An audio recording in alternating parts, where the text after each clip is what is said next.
Entonces, les voy a hablar específicamente de lo que es investigación científica, que es un modo de actuar intelectual para poder crear nuevos conocimientos y solucionar problemas urgentes y relevantes en la sociedad. Y no estoy hablando solo de cuestiones médicas, estoy hablando de cualquier problema que ustedes se enfrenten, van a realizar un ejercicio metodológico muy parecido a un trabajo de investigación, pero sin esquematizarlo sobre esos lineamientos rígidos que siempre conocemos para hacer un protocolo. La que sigue, por favor. Bueno, entonces esta investigación, dadas las características que les mencioné, lo que nos produce son aportes en 3 aspectos fundamentales. Uno, y tal vez el que más reconocemos, es que genera conocimientos nuevos. Facilita la solución de problemas y favorece el desarrollo tecnológico. Y contribuye de manera directa o indirecta a que se alcance una mejor calidad de vida. ¿Cuántos de ustedes, si me pueden hacer favor de levantar la mano, tienen ahorita un teléfono celular? Pues prácticamente todos, y tal vez los que no la levantaron es porque todavía tienen frío. ¿Qué sentirían si no la tuvieran? Si ahorita todos les recogiera su celular y me lo llevara por 1 hora, ¿qué pasaría en sus mentes? ¿Alguien sentiría ansiedad? Así como de, ¿y si ya me hablaron? ¿Y si me mandaron el mensaje? ¿Y si ya en Facebook me etiquetaron? ¿Y si ya me mandaron un WhatsApp? Eso, a pesar de que da avances tecnológicos, mejora la calidad de vida porque, en teoría, quitando las situaciones de eventos naturales como los sismos, nos facilita la comunicación, pero también tiene repercusiones. Hay casos documentados de ansiedad por no tener el aparato de comunicación con uno, problemas articulares con los dedos, sobre todo en adolescentes, por estar mucho tiempo en el Facebook, mucho tiempo mandando mensajes, problemas de visión, problemas de aislamiento social, donde las familias seguramente por ahí en algún país, en alguna película han visto, donde está la familia sentada en un restaurante y todos están con el celular o con la tablet, oyendo música por un audífono, etcétera, pero no se comunican entre sí. Entonces, todo esto, a pesar de los grandes avances, también nos representa otro tipo de situaciones que finalmente van a seguir generando investigación. Entonces, en investigación en salud reconocemos por lo menos 2 áreas muy importantes, lo que es la investigación básica y la investigación aplicada. La primera nos genera nuevos conocimientos tecnológicos y terapéuticos para abordar los grandes problemas que no han tenido solución o que no nos satisface la solución que encontramos. Y la investigación aplicada es aquella que identifica los problemas prioritarios para diseñar y evaluar políticas y programas que sean de mayor beneficio. Por lo tanto, entonces, lo que yo les podría decir si me preguntaran, ¿y para qué sirve la investigación? Para resolver problemas. Esa es la parte crucial que tenemos que mantener en mente, porque justo también esto genera la insatisfacción de que, bueno, ya hice la investigación, ya, afortunadamente ya me titulé, y luego ¿eso para qué sirvió? ¿Se acuerdan? Algunas de ustedes se han acercado a la jefatura de investigación para hacer proyectos y han estado presentes en las sesiones de los comités y siempre que habla de la justificación les decimos, ¿y eso para qué va a servir? Y muchas veces, y desafortunadamente, la respuesta más simple es, pues porque con eso me voy a titular. Pues sí, pero eso no resuelve un problema más que personal. Entonces, si se acuerdan en las primeras diapositivas, les hablé de que estos problemas deben de ser relevantes para la sociedad. Y no necesita ser para todo el país, puede ser para un grupo específico, pero necesita ser un problema real. Por ejemplo, si yo ahorita les dijera, vamos a hacer una investigación para resolver el problema de la inasistencia en este foro. Y bueno, a los que medio conocen a lo mejor me dicen, pues vamos a suspender la firma de contratos. Y a lo mejor se vienen para acá. Pero si estamos allá arriba en el 4º piso y se lo planteamos a las personas de la división de materno-fetal, ese problema no es de ellos, porque no están aquí. Entonces, aunque sea una investigación relevante, no lo es para todos. Entonces, desde ahí tenemos que partir. poniéndonos en la situación del problema que queremos resolver. Ahora entonces, esperaría haber generado en ustedes por lo menos la inquietud de que, bueno, sí, sigue siendo difícil, sí, sigue sin gustarme, pero bueno, yo creo que sí sirve de algo la investigación. Asumiendo que hayamos llegado a este punto, desafortunadamente les tengo que comentar algunas estadísticas que hay en el país que demuestran justo esta parte de que no estamos haciendo lo suficiente en esta área. Para 2012, que es la última estadística oficial que tenemos, en México había 0.7 investigadores por cada 1,000 habitantes, que representa una cantidad entre 2 y 5 veces más baja que países con nuestro mismo nivel de desarrollo. Y ya no les hablo del nivel ideal, que estamos por abajo de la quinta parte. Entonces, eso es grave. Todos ustedes han escuchado, es que hay muchos médicos por habitantes en distintas áreas del país, pero en otras áreas no hay médicos, como en las áreas rurales. Entonces, esta es una estadística muy parecida. Ahora uno diría, bueno, es que el médico va a curar a las personas, ¿y el investigador qué va a hacer? Le va a dar las herramientas al médico para que cure a las personas, entre otras cosas, porque va a generar la evidencia que permita decidir, como les había comentado antes, un tratamiento sobre otro y sobre todo resolver el problema de las personas en donde esté su área de influencia.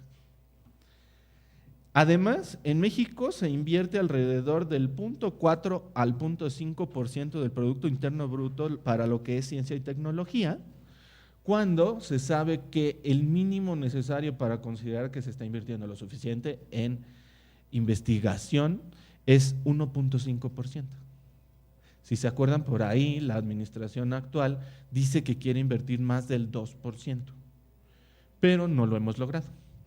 Para aquel entonces, en México había 13,500 prácticamente investigadores reconocidos en el Sistema Nacional de Investigadores.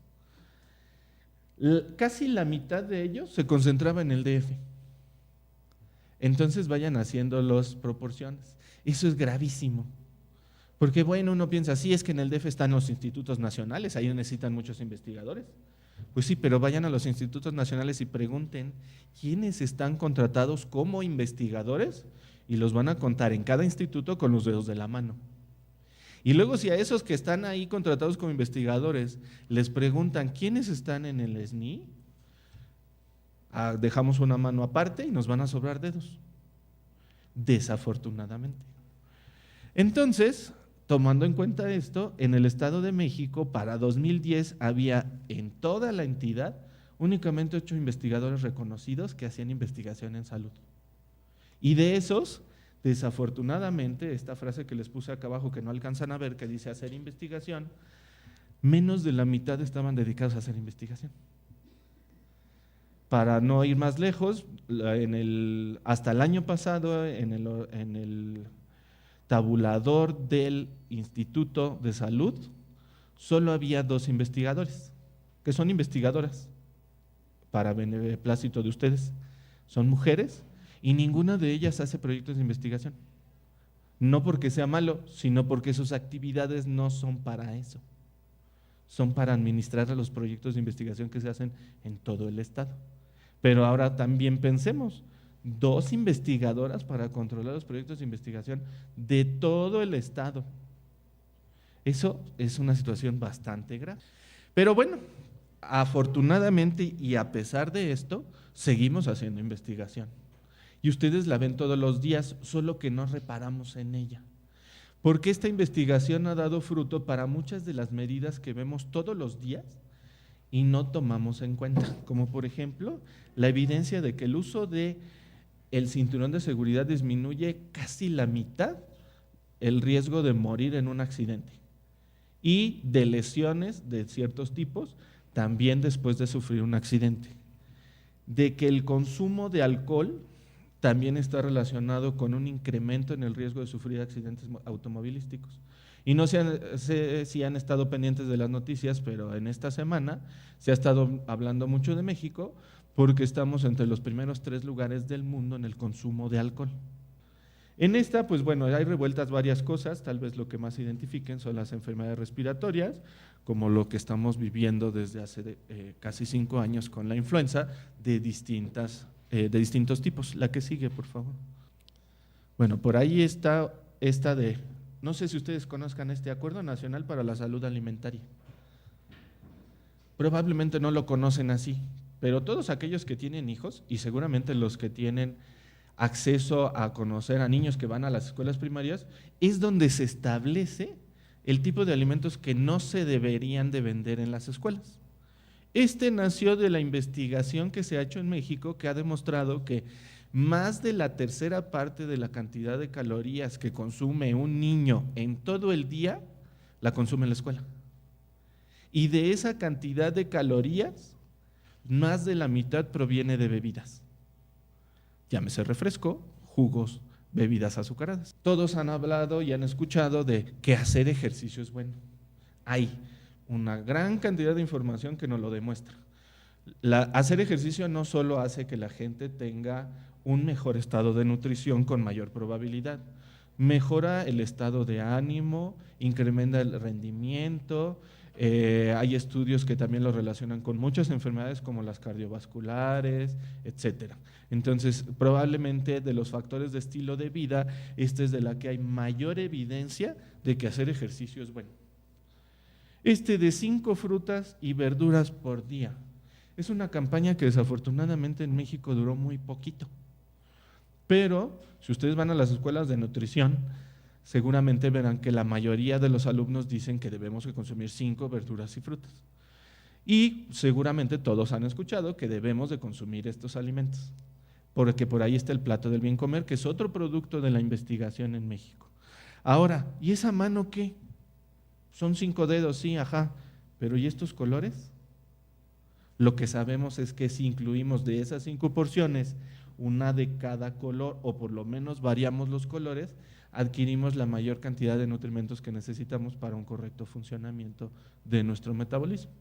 Luego tenemos algo ya más apegado al área del hospital, la evidencia que ha relacionado que la suplementación en mujeres en edad reproductiva con ácido fólico y hierro reduce de manera muy importante el riesgo de malformaciones congénitas. Las campañas de vacunación. Pues bueno, todos llevamos a los hijos, vamos, nos molesta porque está el puesto ahí, no nos dejan pasar, o tenemos que ir a aplicar las vacunas, pero no reparamos que eso ha sido probablemente de los productos más importantes que ha generado la investigación en salud. Para no ir más lejos, el estudio de la vacuna de rotavirus ha logrado salvar millones de muertes a nivel mundial en los niños. Tanto que la revista Lancet, que si ustedes están familiarizados con esto, que es de las más importantes en el área médica, les dio el premio a los investigadores por haber demostrado que la vacuna del rotavirus era segura, como el mejor artículo publicado hace 4 años. Y el estudio se hizo en México. Pero, desafortunadamente, eso no se promociona tanto como otras cosas. Y ya para terminar con estos ejemplos, seguramente también todos estos están involucrados. Pero para no ir más lejos, las maquinitas que tenemos aquí, pues subieron de precio. Esta imagen era de cuando se estaba discutiendo de si era correcto o no ponerle los impuestos a las bebidas azucaradas. En medio de la discusión, se liberó el impuesto. ¿Por qué? Porque la OMS y las instituciones que estudian la alimentación a nivel mundial dijeron, es que ya no hay que perder tiempo, o sea, estamos discutiendo sobre algo que está más que claro. Hay estudios que demuestran que si ese impuesto realmente impacta en el consumo de bebidas, hay un impacto sobre la mortalidad y la morbilidad muy importante a nivel mundial. Entonces, por eso es que ahora ya lo estamos viviendo. Y uno se queja, ay, pues sí, subió. Y la verdad es que yo no voy a dejar de tomar. Pues sí, pero probablemente están tomando menos, que eso es lo importante. Bueno, ahora les voy a hablar un poco de la situación específica de la investigación en enfermería. La que sigue, por favor. Para esto les voy a hablar de un artículo que ya no es tan reciente, pero que habla mucho de la situación que está pasando todavía en la actualidad en relación a la investigación que se hace en el área de enfermería. Entre otras cosas, en este trabajo lo que se hizo fue una revisión bibliográfica de los artículos publicados hasta ese momento por personal de enfermería o del área de enfermería, aunque no necesariamente lo haya hecho una licenciada en enfermería o un licenciado en enfermería. Entre los principales hallazgos que tuvieron les voy a ir mostrando los siguientes y vamos a llegar a un momento en donde se divide la investigación que se realizaba en aquel momento a nivel internacional y a nivel nacional. Bueno, de las principales aportaciones del artículo es que, como les comentaron en la ponencia previa, es que el área de la enfermería requiere con urgencia de investigaciones que estén destinadas no únicamente a crear la base teórica de la profesión, sino que persiga el objetivo de aplicarse directamente en la práctica. Y es urgente que esa investigación se concentre más allá de algunos aspectos que vamos a ver más adelante, en evaluar eficacia de tratamientos o de intervenciones, evaluar los costos, la calidad de sus servicios profesionales, como una parte fundamental del sistema de salud. Bueno, a nivel internacional, lo que se pudo ver en el grueso de las publicaciones que se analizaron es que el primer autor de la publicación, por lo general, sí era una persona cuya formación correspondía al área de enfermería, llámese un licenciado, una licenciada, o gente con maestría o doctorado, de los cuales son los menos, que vamos a ver más adelante.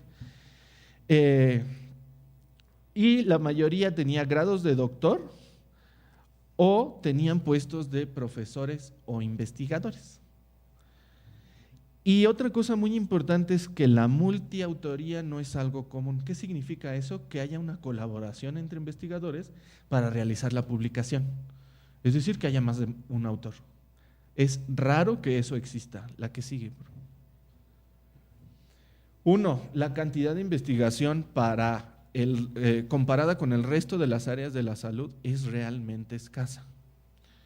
Son pocas las revistas que están dedicadas a la investigación en esta área.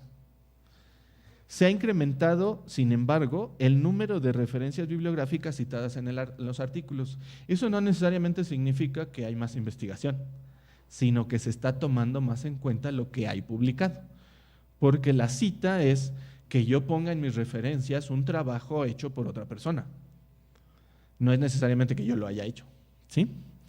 Y luego que eso también implica que el volumen de la información circulante había aumentado considerablemente en los últimos, ahí me falta una letra, años respecto al año de la publicación de este trabajo. La que sigue, por favor.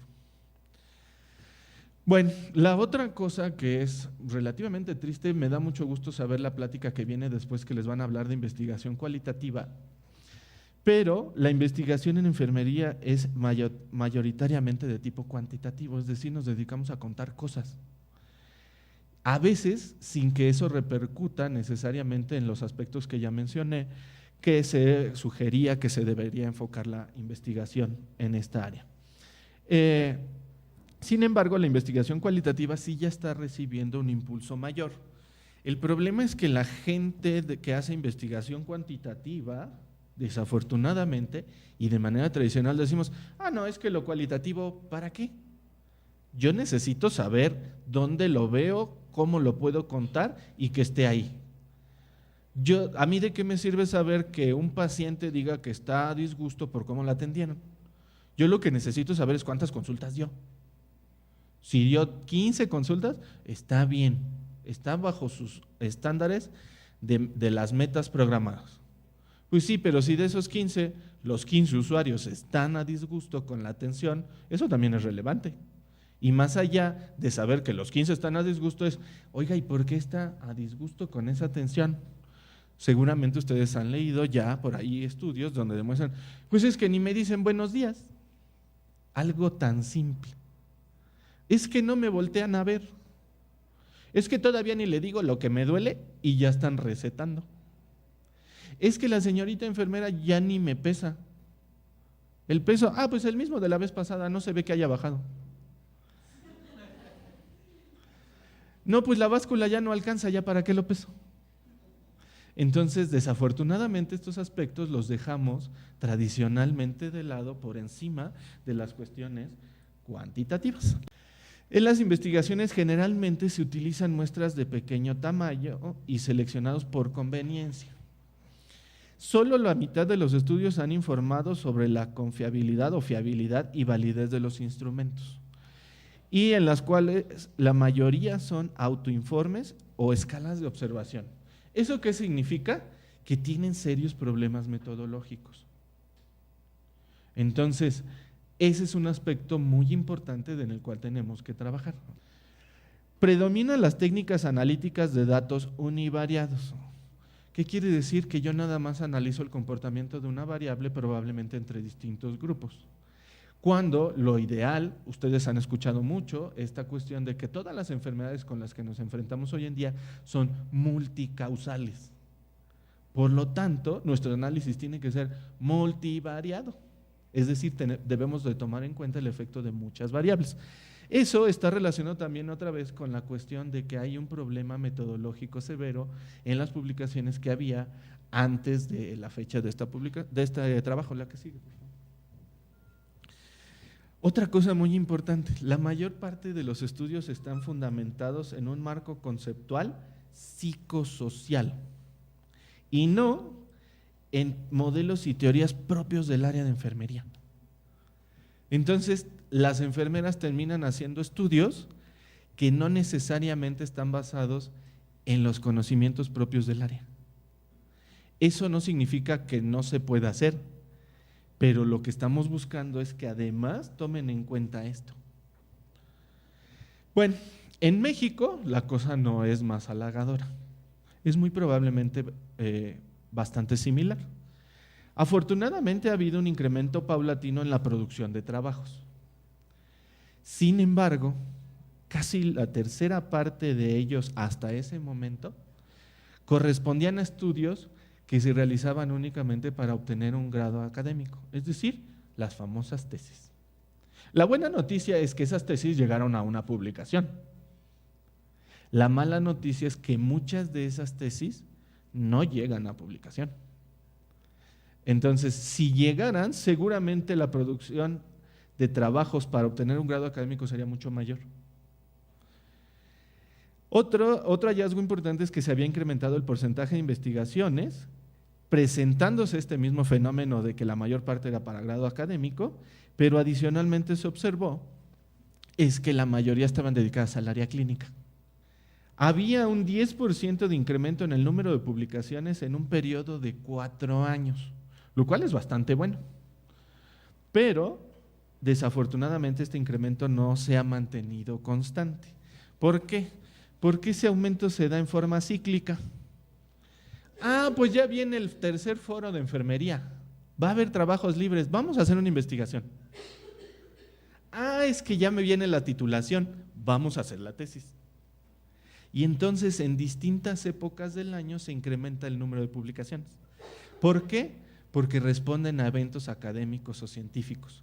Pero eso no es exclusivo del área de enfermería, sucede en casi todas las áreas. No es que sea malo, el problema es que después de que pase ese evento, nos olvidemos de la investigación. Las revistas que publican investigaciones en enfermería no cuentan con comités editoriales conformados con los lineamientos establecidos a nivel internacional. ¿Qué significa? Que haya un cuerpo de revisores, que haya expertos de distintas áreas, que les paguemos para que revisen trabajos, que hagan aportaciones importantes para que los trabajos publicados también sean de mejor calidad. ¿Y por qué no hay eso? Por todo lo anterior, porque hay muy poco personal que se está dedicando a investigación. Entonces, si yo ahorita quisiera armar una revista de enfermería y necesito conformar el comité editorial, me voy a meter en severos aprietos, porque necesito saber en dónde están. Y luego, la mayoría de las revistas, si ustedes saben cómo funcionan estas, pues tienen que cubrir una cuota de artículos por número y valga la redundancia, un número de publicaciones al año, por ejemplo. Si es semestral, pues 2, trimestral 4, etcétera. Y entonces lo que pasa es que al haber poca investigación, pocos trabajos que se quieran publicar, entonces nos ponemos laxos en los criterios. Y entonces, pues ya, pues aunque sea pero ya con eso completamos el número. Eso no es adecuado. ¿Cómo podríamos resolverlo? Incrementando el número de investigaciones. Y otra vez, la calidad de los artículos es deficiente, sobre todo en los aspectos metodológicos. La investigación aquí en este país se ha dado de manera individual, al igual que lo que vimos en la cuestión internacional. La multiautoría es realmente rara. Y normalmente cuando aparecen 2 o 3 autores es porque es el director de la tesis y el asesor. La generación de problemas en ese contexto es relevante, ya que esperaríamos que sí, las universidades, las instituciones de salud están generando investigación que sirva para que las personas obtengan sus grados académicos, esperaríamos que sean temas relevantes para la sociedad, dadas las características, otra vez, de las universidades y las instituciones de salud. Desafortunadamente esto no es totalmente cierto. Bueno, las áreas más estudiadas en aquel momento era la formación de recursos humanos de enfermería en programas institucionales, asistencia de enfermería para la promoción y mantenimiento de la salud, asistencia de enfermería en aspectos de diagnóstico, administración en general, factores que influían en la práctica de enfermería, como ¿cómo quieren que me lave las manos si no hay jabón? Asistencia de enfermería en aspectos de tratamiento para la recuperación de la salud. Y hasta ese momento esas eran las áreas más estudiadas. Ya un poquito más adelante les voy a hablar de la situación del hospital. El sujeto de atención en México primordialmente ha sido el individuo para los estudios de investigación. Muy pocas veces hemos visto estudios donde tengamos enfoques comunitarios o familiares. El clásico ejemplo es lo que pasa con los pacientes cuando se les diagnostica diabetes, por ejemplo, y entonces los mandamos con un nutriólogo. Y ahí va la pobre persona al consultorio de nutrición y nadie toma en cuenta que esa persona puede ser un hombre que no cocina, que no sabe cómo se preparan los platillos que vienen en sus menús, que no sabe de porciones y sobre todo que va a llegar a su casa y su familia va a seguir comiendo igual y le van a hacer su cacerola aparte con su comida especial en el mejor de los casos. Y entonces no incluimos los aspectos familiares, porque realmente donde tendríamos que incidir es en la familia, para que no hubiera esa parte de aislamiento otra vez donde pues tú tus verduras al vapor, y eso sí están bien cocidas, y nosotros nuestros tacos de carnitas. Uy, ¿qué crees? Vamos a ir a una fiesta. ¿Quieres ir? Pero va a haber pastel. Entonces los aspectos familiares son importantísimos de considerar en los estudios de investigación.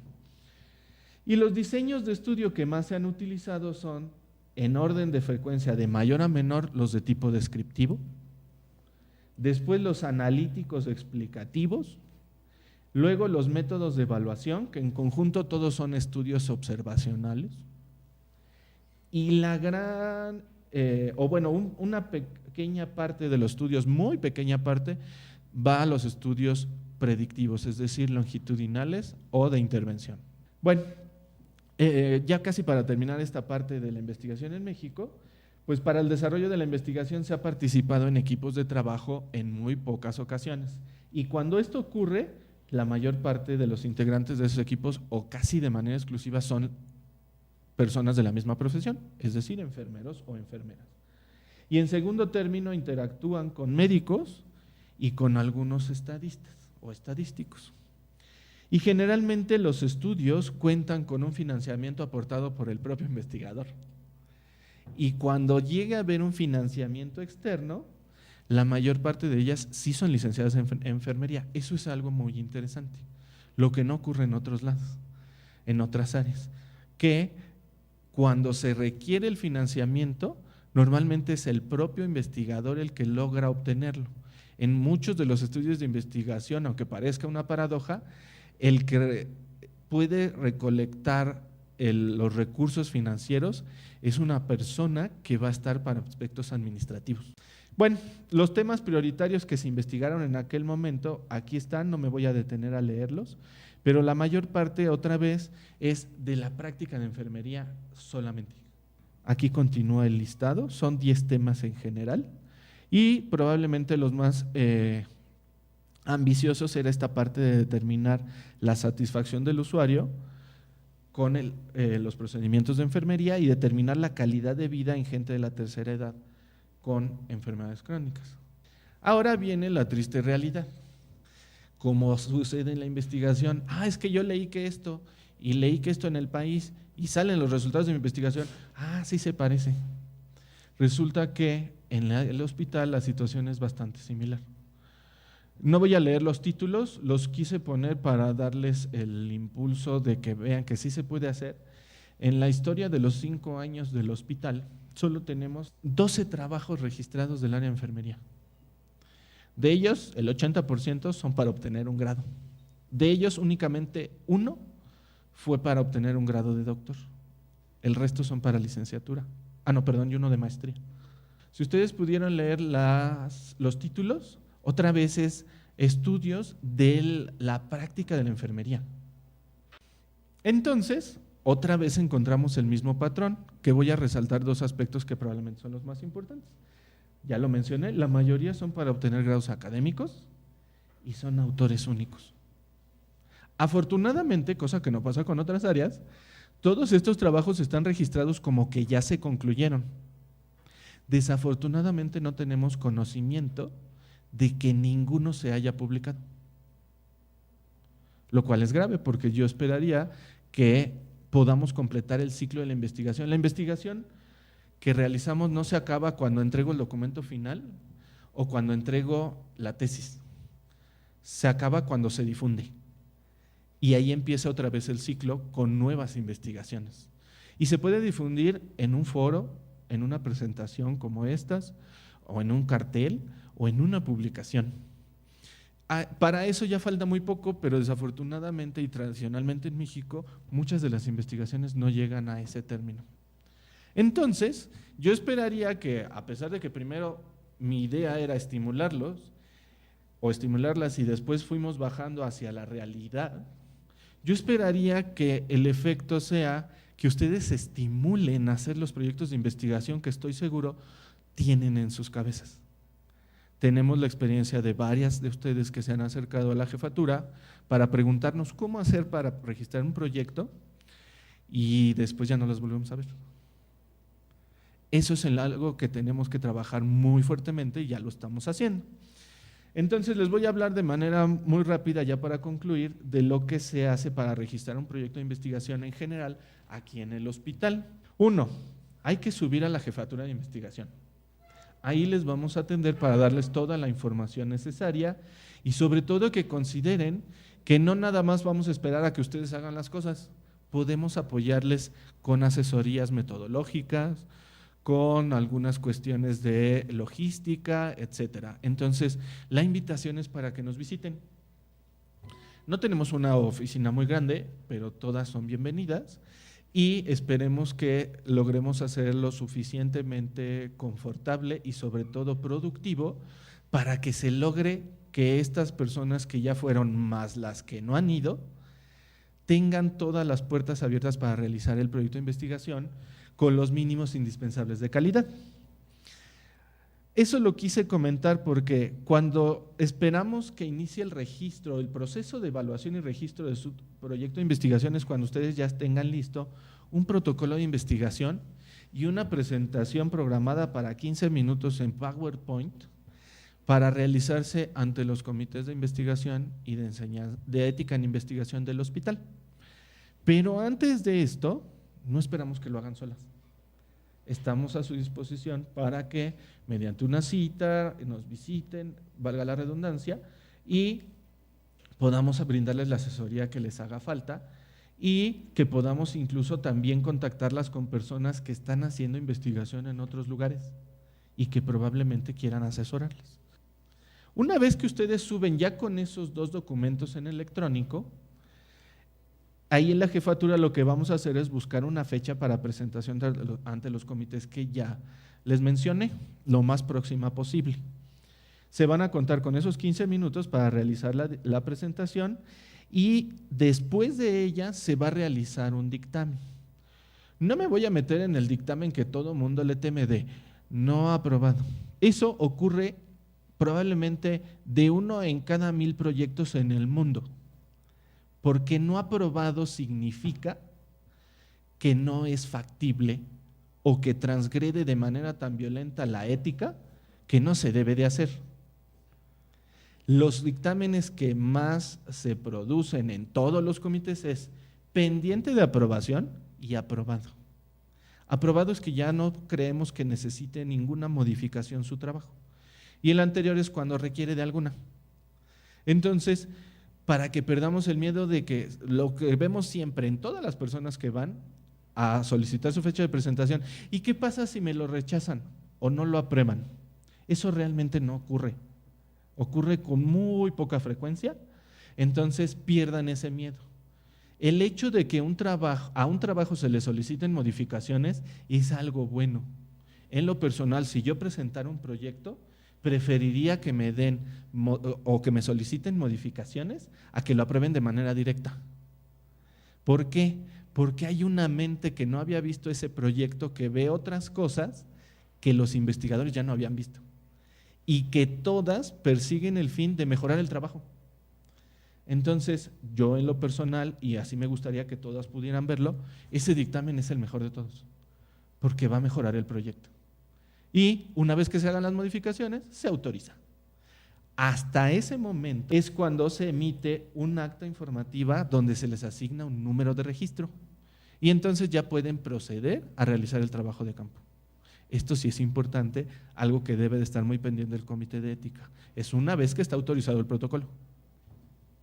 Ahora, solo les voy a presentar una diapositiva. Mañana van a tener una presentación de cómo realizar el protocolo. La que sigue, por favor. De lo que en general esperamos que contenga un protocolo de investigación, pero no nada más en este hospital, sino en cualquier institución. Son lineamientos, por ejemplo, para los residentes específicos de la UAMX, para ustedes de la UAMX, de la Facultad de Enfermería, en fin, de la institución para cual vayan a entregar el trabajo, o con lineamientos específicos del hospital que están aquí. Pues bueno, necesitamos una portada, el título del trabajo, un índice, los antecedentes, etcétera.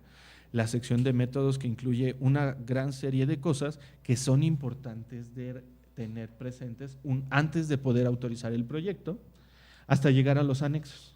Aquí lo importante es que la buena noticia es que estamos tratando de estimular ese trabajo de personas que no necesariamente están buscando un grado académico, sino que solo quieren hacer investigación. Entonces, esta sección de antecedentes, estamos trabajando en una nueva propuesta de formato para estas personas, para que se haga una propuesta ejecutiva de investigación, donde se señale todo, sin necesidad de que se convierta en una tesis. Es decir, donde nos ponen, no, los antecedentes tienen que ser 20 cuartillas. Probablemente en 3 veamos lo que sí es necesario para entender su protocolo. Nada más. Y sobre todo porque muchos de ustedes, o muchas de ustedes, quieren hacer investigación para otros fines, incluso administrativos. Por ejemplo, si ustedes participan en proyectos de investigación, sabemos que les beneficia para ciertos programas. Entonces, si quieren hacer eso, lo que estamos tratando de lograr en la jefatura es que ustedes puedan concluir ese procedimiento, no solo para presentar el papel de que ya lo estoy haciendo, sino de que les estimulemos para que hagan la investigación, la concluyan y la puedan publicar. Entonces, también en este último paso podemos asesorarles, ayudarles a buscar una revista, ayudarles a descifrar los lineamientos para autores de las revistas en donde quieran enviar, etcétera, para poder colocar en forma esas publicaciones y se concluya ese ciclo que les había mencionado previamente. Entonces, para terminar, yo solo les recordaría, la investigación probablemente no es sencilla en las primeras ocasiones. No quiere decir que después lo sea más, pero por lo menos nos quitamos ese candado de que hay investigación. No, pues la tesis es hasta el final, ahí la dejo. No, pues si puedo seguir trabajando sin titularme, no importa. No, pues sí, y lo vamos postergando. Y sin embargo hacen investigación todos los días sin necesariamente plantear una propuesta formal. Entonces, la frase que les pongo ahí es efectivamente lo que les pregunté al principio de los celulares. ¿Qué fuera de la humanidad si no hubiéramos hecho investigación en ningún momento? Seguramente no estaríamos en esta situación. Entonces, pues bueno, eso es todo lo que yo les quería comentar. Bueno, los lineamientos era algo bastante básico y la invitación sigue en pie para que nos puedan visitar allá arriba en el 4º piso para la jefatura de investigación y ojalá que podamos haber despertado un interés mayor para que puedan realizar proyectos de investigación.